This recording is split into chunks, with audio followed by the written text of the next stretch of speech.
Hello YouTube, on se retrouve aujourd'hui pour mon book haul du mois de septembre.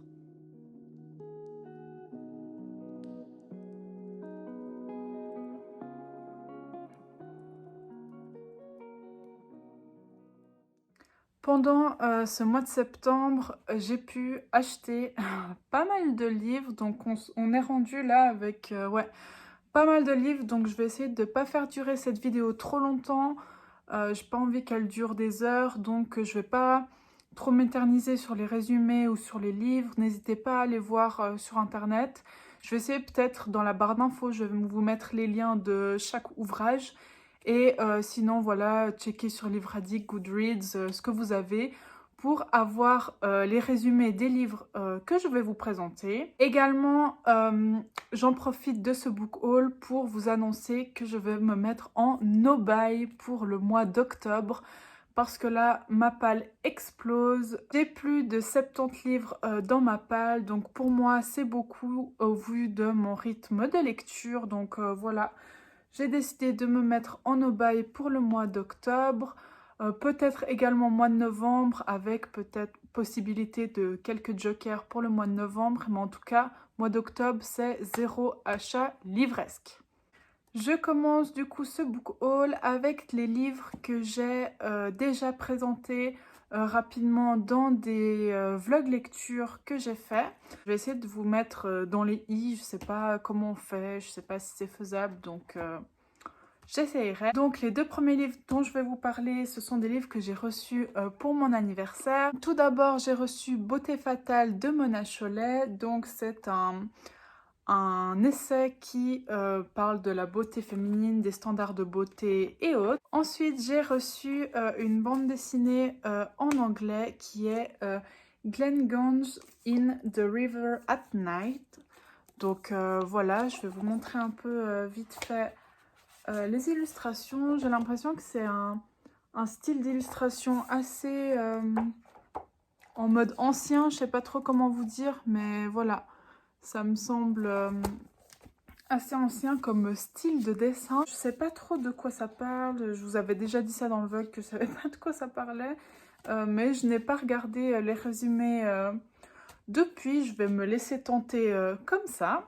Les prochains romans, ce sont des romans que j'ai achetés lors de Marche sur les quais, donc je vous les ai également vite fait présenter dans un vlog. Je vais donc vous les remontrer rapidement maintenant. J'ai acheté Bord de terre de Julia Thévenot.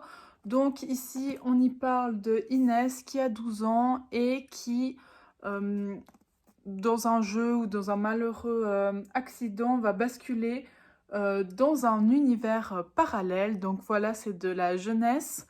Inès a 12 ans, donc je ne sais pas si on peut dire young adulte ou jeunesse, mais voilà. J'en avais entendu parler, il me semble, sur la chaîne de Piketty Booking, donc voilà pour celui-ci. Et la couverture, elle est sublime, vous voyez un peu comme ça brille.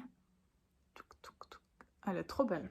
J'espère que d'ailleurs les dorures, elles s'en vont pas, parce que des fois avec les éditions françaises, les dorures partent et elles restent un peu sur les doigts, donc j'espère que ce n'est pas le cas. Ensuite, j'ai acheté le dernier Amélie Nothomb, donc Premier sang, qui est un roman sur son papa. Ensuite, j'ai acheté Deux purs hommes de Mohamed Mbougar Sarr. Ce roman traite de l'homosexualité au Sénégal, donc c'est la thématique du roman, et on va y suivre du coup Ndeni Gouey, un jeune professeur de lettres déçu par l'enseignement et fatigué de l'hypocrisie morale de sa société, devient préoccupé, voire obsédé par un événement qu'on va découvrir dans le roman. Donc voilà, le thème principal est l'homosexualité au Sénégal. Pour terminer avec les livres que j'ai achetés lors de Marche sur les quais, j'ai pris 10 jours avant la fin du monde de Manon Fargeton. Donc c'est un SF post-apo, il me semble, voilà, qui retrace un trajet 10 jours avant la fin du monde, il me semble. Les chapitres sont conçus un peu genre comme ça, vous voyez, H-211, comme ça. Donc je pense que c'est les heures avancent cet événement et on va suivre un groupe de personnes. 6 hommes et femmes sont réunis par le destin. Ensemble, ils ont 10 jours à vivre avant la fin du monde. Donc voilà, tout est dans le titre finalement. La couverture fait très hivernal, je trouve. Donc pourquoi pas me le garder pour le Cold Winter. Les prochains ouvrages sont des romans que j'ai trouvés à Emmaüs. Donc ce sont tous des romans d'occasion. Tout d'abord, j'ai été très contente de pouvoir trouver Betty de Tiffany McDaniel. Donc il est comme neuf, vraiment. Ouais, il n'est pas du tout abîmé. Il y a encore il y a la jaquette. Il y a même encore le petit stickers dégueu là que je vais enlever moi. Mais donc voilà, il est en excellent état et je l'ai payé 5 francs. Donc voilà, j'ai pas craché dessus. À savoir que là, je vois sur la couverture qu'il est 26,40 € en France. Donc je pense qu'en Suisse, il était facilement 30 à 35 francs. Donc le trouver à 5 francs, pardon, c'était mon aubaine et j'ai sauté dessus direct. J'ai vu ce roman sur la chaîne de Séverine, Il est bien ce livre, qu'il avait beaucoup aimé, il me semble, et je l'ai également beaucoup vu tourner sur Insta en début d'année, il me semble, ouais, début de l'année, fin de l'année passée, je me souviens plus trop. Mais voilà, j'ai hâte de découvrir ce roman. Je me suis pris ensuite un Amélie Nothomb, donc c'est Riquet à la houppe. Je ne me souviens plus, le résumé dit « L'exceptionnelle intelligence de Déodat n'avait d'égal que son extrême laideur. Trémière était incroyablement belle, mais on la disait simple d'esprit, le destin les fit se rencontrer. » Donc voilà, le résumé m'intriguait bien sur les apparences et l'intelligence et autres. Donc voilà, je vais voir ce que ça donne. Ensuite, j'ai pris un Frédéric Lenoir, donc Lettres ouvertes aux animaux et à ceux qui les aiment. J'ai lu un Frédéric Lenoir cet été.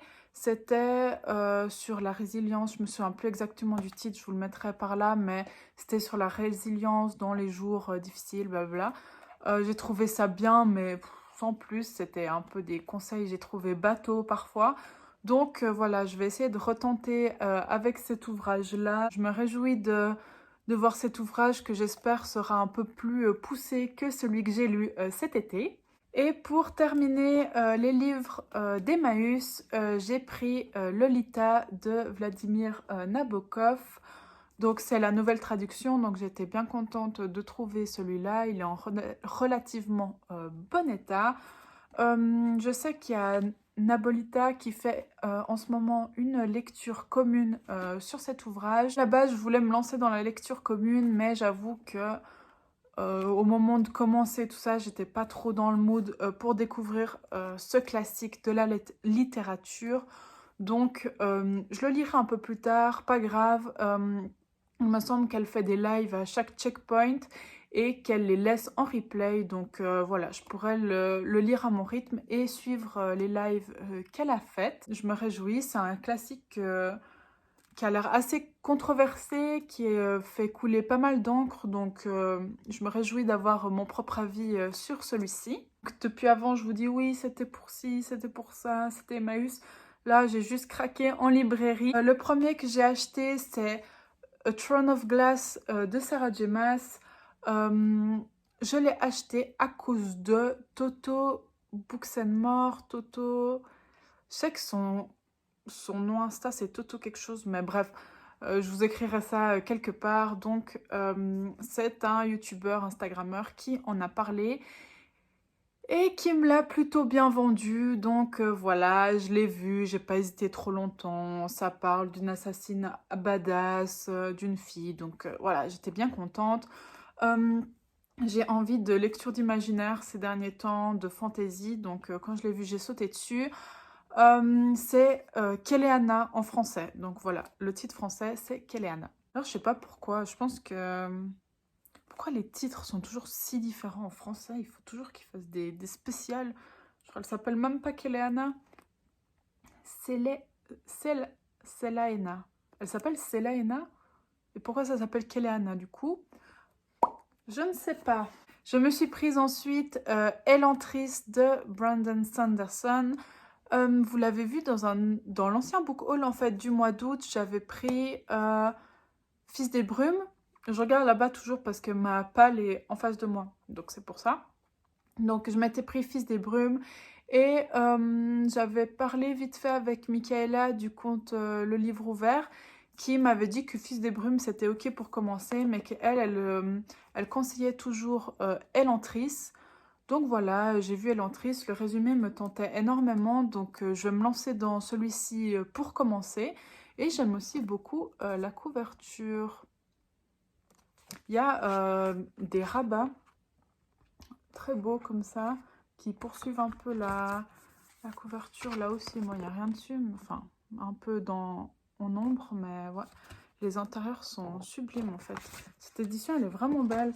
Et il y a les cartes au début, donc ouais, vraiment très belle cette édition pour les livres de poche. Je suis contente d'avoir une si belle édition. Voilà, point. Ensuite, je me suis prise un classique de la SF. Donc, j'ai acheté Frankenstein de Mary Shelley. Je vais le lire celui-ci durant le mois d'octobre pour un club de lecture. Donc, je me réjouis de le lire. Il me semble que j'avais vu un film avec l'école de Frankenstein. Je suis plus très sûre, mais voilà, j'ai hâte d'avoir l'histoire originelle du coup. Prochain roman, c'est Octobre de Soren Sveistrup.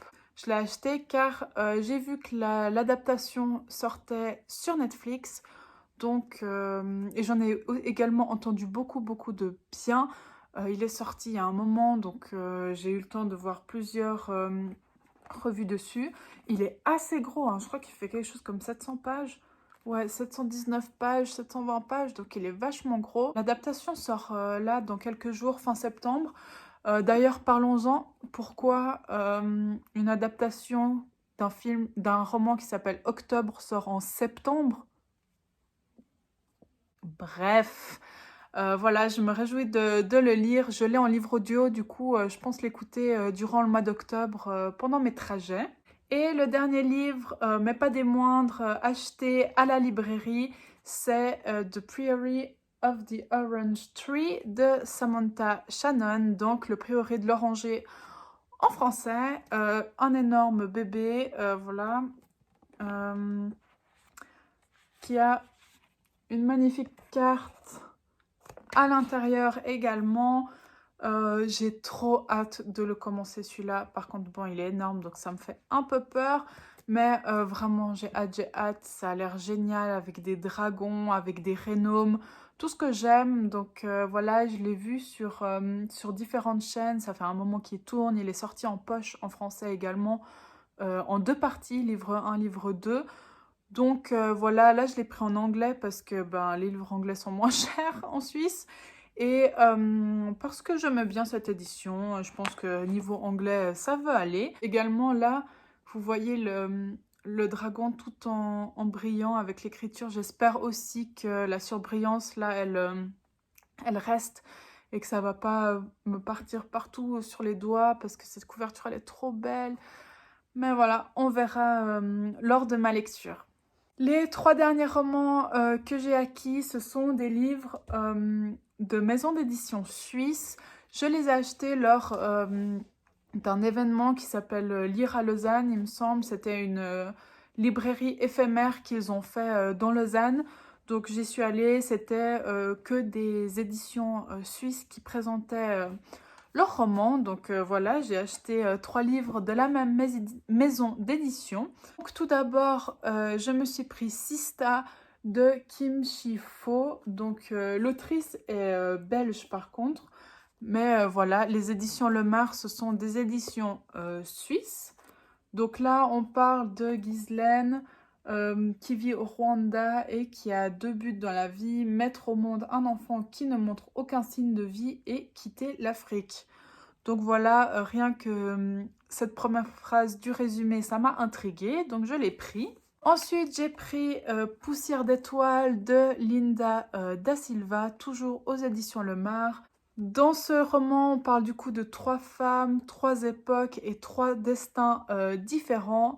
Ça m'a beaucoup fait penser à La Tresse, donc c'est cette histoire des trois femmes, trois destins. Donc ça m'a beaucoup plu. On va suivre une femme en 1890, une autre en 1980 et la troisième en 2020.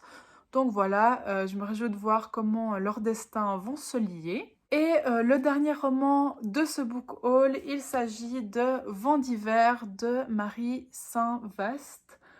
Donc ce roman parle de Angèle, une septuagénaire aigrie, et Mylène, une trentenaire fragile qui n'ont rien en commun que la haie de leur maison et qui un jour de fin du monde vont pourtant devoir se réunir. Donc voilà, on verra ce que ça donne.